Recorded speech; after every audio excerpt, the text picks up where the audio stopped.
In San Diego, workers will install the 150-kilowatt laser on the amphibious assault ship USS Portland.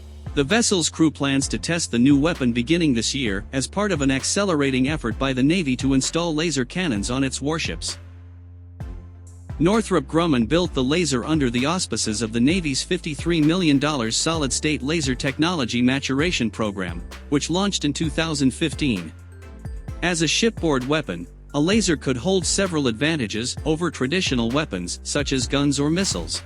For one, a laser does not need ammunition. As long as the ship has power, the laser can continue firing. A laser also could strike targets faster than, say, a missile could do.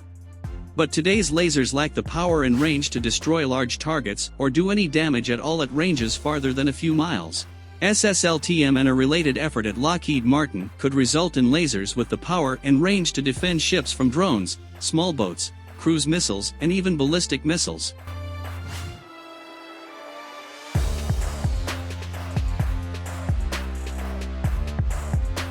Low-cost directed energy weapons have to be part of our future, Admiral William Moran, then Vice Chief of Naval Operations, said at an industry conference in 2016. If we have to continue to rely on projectiles, we will run out of the ability to defend ourselves. The Navy intends SSLTM to be a learning experience, USNI News explained. The service selected Portland to host the weapon because the 25,000-ton displacement vessel possesses the space and spare electrical power effectively to host Northrop's tractor-trailer-size laser.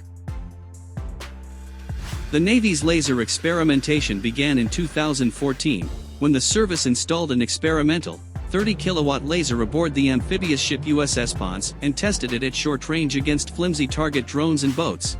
Defense contractor Kratos quickly cobbled together that initial laser using existing components. It was unimpressive.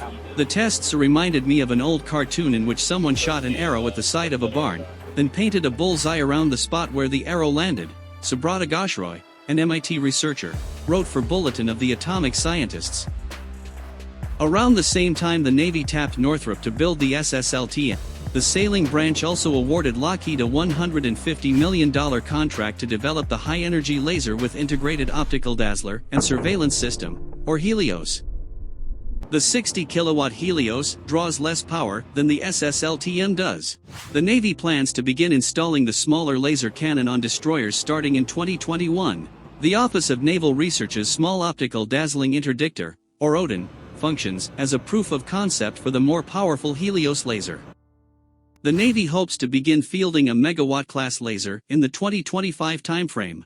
A laser with that kind of power could destroy ballistic missiles, but might require a very large host ship that also has ample electrical power. A nuclear-powered aircraft carrier, for instance.